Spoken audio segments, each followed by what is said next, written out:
all can say that we could definitely use a new coach. You know, judging off everything we've seen thus far from the preseason, the last season till now, Stephanie White seemed like she might not be the best fit for the job.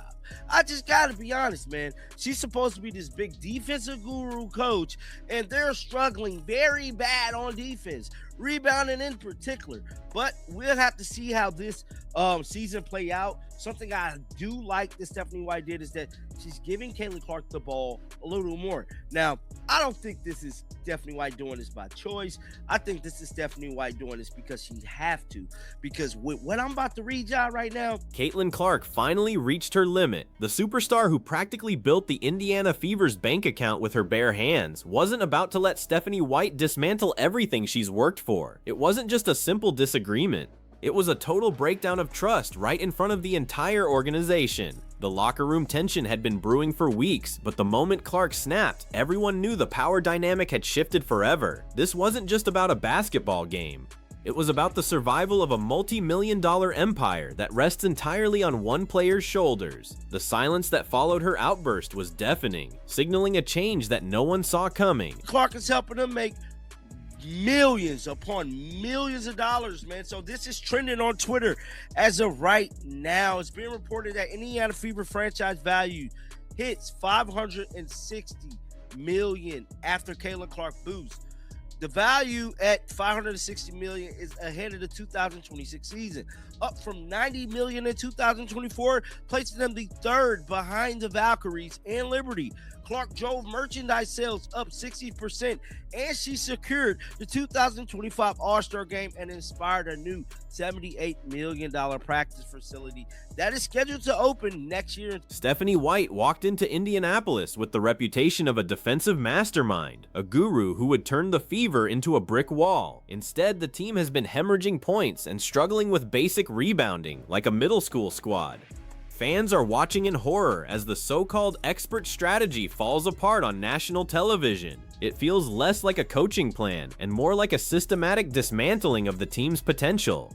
When you have the greatest offensive weapon in history and you're still losing, the finger points directly at the woman holding the clipboard. The defensive guru label is starting to look like a marketing myth that the team can no longer afford to believe. For everybody who thought Caitlin Clark was not behind that practice facility, I'm here to tell you they single-handedly making this facility specifically for Caitlin Clark to keep her in Indy. Hell, it even has a golf simulator in it, man. They dropped some photos a couple weeks ago, and this thing is state-of-the-art, full all the way through. Now, Indiana Fever valuation soars over 500% since Caitlin Clark arrived, bro. They're looking like Willy Wonka right now. Herb Simon's wearing the top hat, I promise you. The Indiana Fever has turned into one of the most valuable teams in the WNBA since drafting Caitlin. The most glaring issue was the way the ball was being kept out of Caitlin's hands for long stretches of the game. For a while, it looked like Stephanie White was intentionally trying to prove the team could win without relying on their star. But you don't bench a Ferrari to drive a minivan. This felt like a tactical sabotage of Clark's rhythm and the team's offensive flow. Only now is White finally letting Clark run the floor. But many insiders believe she's only doing it because the front office gave her an ultimatum. It wasn't a coaching choice based on strategy. It was a desperate move to save her own job as the franchise value hung in the balance of Clark's performance. These NBA arenas is going to sell out. I hope I'm wrong, but there has been a shift in engagement, I should say, with women's basketball. And I don't think it has anything to do with Caitlin Clark. I think it has everything to do with the product on the court. You can't just have one player balling out and everybody else looking like misfits. Because that's exactly what it looked like at times, bro. Like, I was watching the game yesterday and it was almost bad to watch. Now, granted, they was playing the Nigeria national team, but there has been games, I'm not going to say which teams, Let's look at the numbers because they tell the real story of why this tension is so explosive. The Indiana Fever's franchise value has skyrocketed to a staggering $560 million. To put that in perspective, they were valued at a measly $90 million back in 2024. That is a 500% increase in value since the day Caitlin Clark put on that jersey. When you're dealing with $500 million, you don't let a coach experiment with defensive schemes that don't work. The stakes are too high, and the owners are starting to realize that Clark is the only reason the lights are still on in that arena. The business side of the WNBA has no room for coaching egos anymore. My numbers has been down 80% since 2025, since the beginning of 2025. Like, there was a shift. 80% less views. Hell, I drop videos now. I'll be happy if they hit 10K. That's how bad it's been. You know, like, and my channel has over 80 million views total. I mean, there's channels that at 1 million that don't even have the view count. So imagine how I feel as a creator, knowing that, damn, my channel used to generate all of these views, and now since I switched to a WNBA format, I'm just in the cellar. You know what I'm saying? It's just, I'm not even doing half of what I used to do. The organization is so desperate to keep Clark happy that they've greenlit a $78 million state-of-the-art practice facility. We're talking about a building specifically designed to cater to her every need, complete with a golf simulator and elite rehab tech. This isn't just a gym. It's a golden cage meant to ensure she never wants to leave Indianapolis for a bigger market. But a fancy building doesn't mean anything if the product on the court is failing every night. Clark knows that her legacy depends on wins and championships, not just nice amenities. She's not going to be silenced by a luxury locker room while the team's strategy continues to go up in flames. The views that I used to have, and it's purely because the WNBA is not engaging. You know, Caitlin Clark is, but the WNBA as a whole is just not engaging. I just hate to put it that way, but it's the truth. Now, Caitlin Clark valuation soars over 500%, man. Now, fast forward to 2026, and the franchise is now valued at a whopping $560 million. They are now the third most valuable franchise in the entire WNBA. The Fever was sixth in 2024, rose to third in 2025, and reminded there in 2026, they had a valuation of $335 million last year. Watching the Fever play right now is a painful experience for anyone who understands high-level basketball. While Clark is out there playing chess and seeing 3 steps ahead, it feels like half the roster is barely playing checkers. They look like a group of misfits who can't keep up with her pace or vision. This is where the coaching failure becomes undeniable. Stephanie White hasn't figured out how to elevate the rest of the roster to Clark's level. Instead of a cohesive unit, it looks like one superstar trying to drag a struggling group across the finish line every single night. The lack of chemistry is a direct reflection of a coach who hasn't found her rhythm. The list, check this out, valued at $850 million. Mind you, last year, they were valued at $500 million. So imagine, you buy a team, it's valued at $500 million, and then the next year, you gain $350 million. Not a bad return.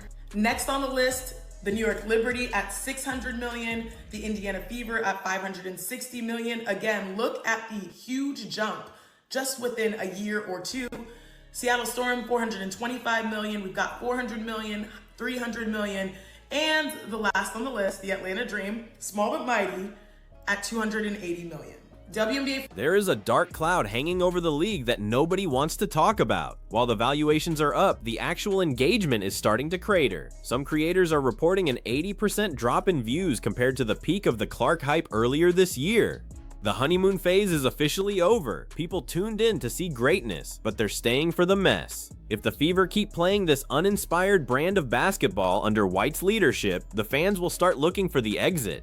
The Caitlin Clark effect can only carry a bad product for so long before people tune out. The league needs a winner to maintain this momentum, and they need it now. And this right here is a 59% jump. Keeping it real, here's where the WNBA ranks amongst other major sports leagues. It's outpacing the NWSL. Average franchise value is $184 million. WNBA's here at $427. And next up, MLS at $767 million. You can see the others here. This is the average revenue, still a ways to go, but important, very important to note that the average value, the value you're getting relative to revenue, the WNBA is leading the charge amongst all major sports leagues at 13.6, just a tick ahead of the NBA. The league is moving games to massive NBA-sized arenas to capitalize on the hype, but this is a double-edged sword. If you don't sell out those seats, the atmosphere dies, and the product looks cheap and uninteresting. Playing 39 out of 44 games in these massive venues puts an insane amount of pressure on the team to be entertaining every single night. Right now, they aren't meeting that bar. There is a very real fear that these arenas will start looking half empty if the coaching doesn't improve drastically. It's a gamble that could backfire and embarrass the entire league if the Fever don't fix their internal drama and start putting on a real show for the fans. We also have to talk about the physical toll this is taking on Clark. Last season, she only played 13 games due to a string of muscle injuries and ankle issues during rehab. When your entire $560 million valuation rests on one person's health, you protect them at all costs. Yet, the current system under Stephanie White seems to put Clark in positions where she's overworked and constantly under fire. If she goes down again because the coaching staff can't build a supporting cast to take the pressure off, the entire franchise value could vanish overnight. It's a ticking time bomb that the front office is terrified of, and Clark is clearly feeling the physical strain. Despite the coaching issues, the money is still flowing for now. The Fever generated $52 million in revenue, trailing only the Golden State expansion team. But revenue is a trailing indicator. It reflects past excitement, not future stability. The fact that the team's growth continued despite Clark's injury-plagued campaign shows just how much the fans want her to succeed. However, that goodwill won't last forever. If Clark feels like her talent is being sabotaged by poor leadership or a lack of vision, she might start looking for a way out. That's a nightmare scenario for Herb Simon and the ownership group who have bet everything on her staying in town. Look at the Golden State Valkyries for comparison. They're valued at $850 million without even having a superstar of Clark's caliber on the court yet. They're winning the business game through massive ticket sales and corporate partnerships. The Fever have the biggest star in the world, and they're still trailing in the valuation race. This suggests that the organization isn't maximizing the Caitlin goldmine. There's a sense that the leadership in Indiana is playing catch-up, while other teams are innovating and growing faster. Clark sees this, and her frustration is starting to boil over as she realizes the missed opportunities for the team and her own brand. Every single one of the Fever's 44 games is nationally televised this season. That is completely unprecedented for the WNBA. It means every mistake Stephanie White makes, every missed rotation, and every moment of frustration from Clark is broadcast to millions. There is nowhere to hide from the criticism. Most coaches get to figure things out in the shadows, but White is under a constant microscope. This level of exposure is magnifying the rift between the star player and the coach. When the world is watching, you can't pretend that everything is fine when the house is clearly on fire. The pressure of national TV is forcing the issues to a head much faster. Stephanie White was hired to bring a defense-first identity to a team that desperately needed it. But the numbers don't lie. The Fever are consistently getting beat in the paint and failing to secure defensive rebounds.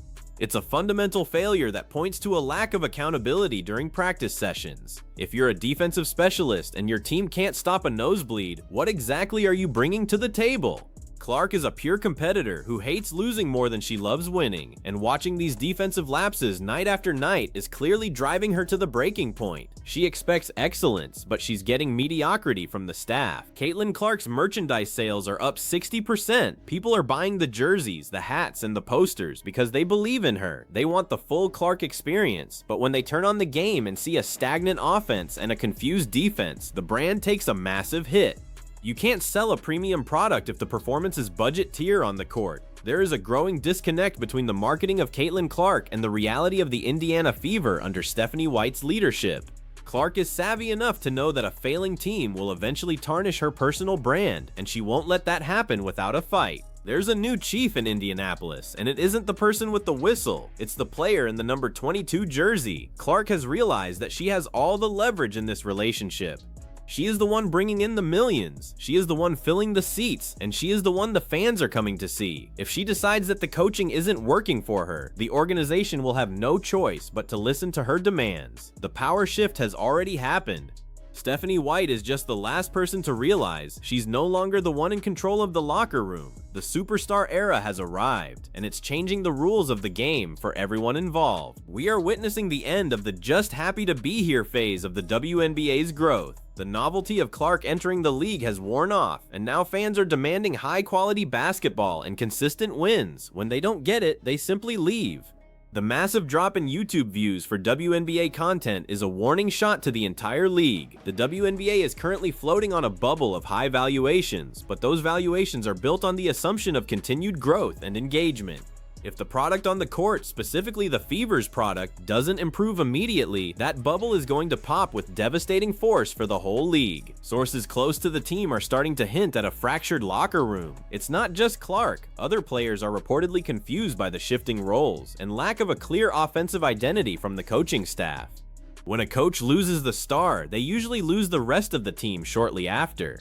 The atmosphere in the facility is said to be tense, with more awkward silences than cheers during meetings. This kind of environment is toxic for a young team trying to build a lasting dynasty.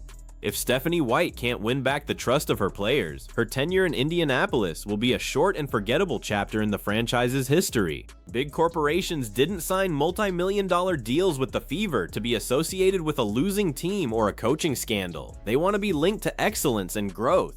If the narrative continues to be about sabotage and internal conflict, sponsors might start to get nervous about their investments. The business of the WNBA is booming, but it's a fragile boom. The average franchise value is up to $427 million, but that's based on the league being the next big thing in sports. If the flagship team looks like a disaster, the corporate money will find somewhere else to go very quickly. The financial pressure on the coaching staff is becoming immense. Teams like the New York Liberty and Seattle Storm are showing what a functional, high-value organization looks like. They have clear identities and coaching staffs that maximize their star talent. The Fever are currently valued right behind them, but the gap in on-court quality is massive and embarrassing. Clark sees what's happening in New York and Seattle, and she knows what a championship culture looks like. Comparing that to the current state of affairs in Indiana is only making her more frustrated. She wants to compete at the highest level for rings, not just be a marketing tool for a coach who can't get the defense to rebound the ball. The issues didn't start yesterday. They were apparent as early as the first training camp. There were reports of disagreements over the pace of play and how much freedom Clark would have to create on the floor.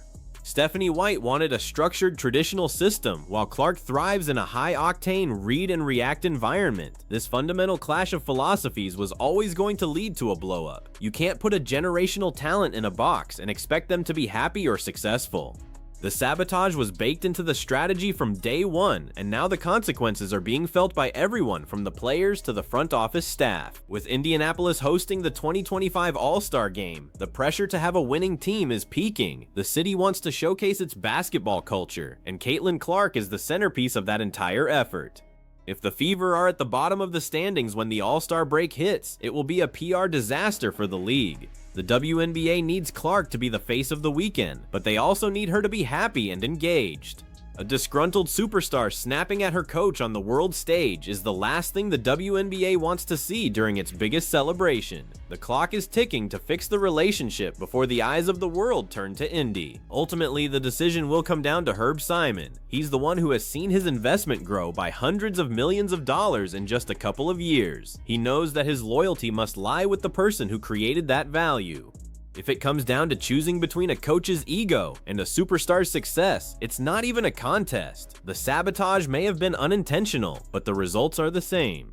The clock is ticking for the coaching staff to prove they can build a winning system around Clark, or they'll be looking for work elsewhere. Simon isn't going to let his $560 million asset be ruined by poor coaching decisions. The truth is, Caitlin Clark didn't just snap, she woke up a sleeping giant. By standing up for herself and the future of the team, she's forcing the Indiana Fever to decide what kind of franchise they want to be. Are they a billion-dollar business that prioritizes excellence, or are they a team stuck in old-school coaching philosophies that no longer apply to the modern game? The era of Clark is here, and anyone who tries to sabotage that progress, whether through poor strategy or a lack of vision, is going to get left behind. The future of the league depends on getting this right. If they fail Clark, they fail the entire WNBA and its fans.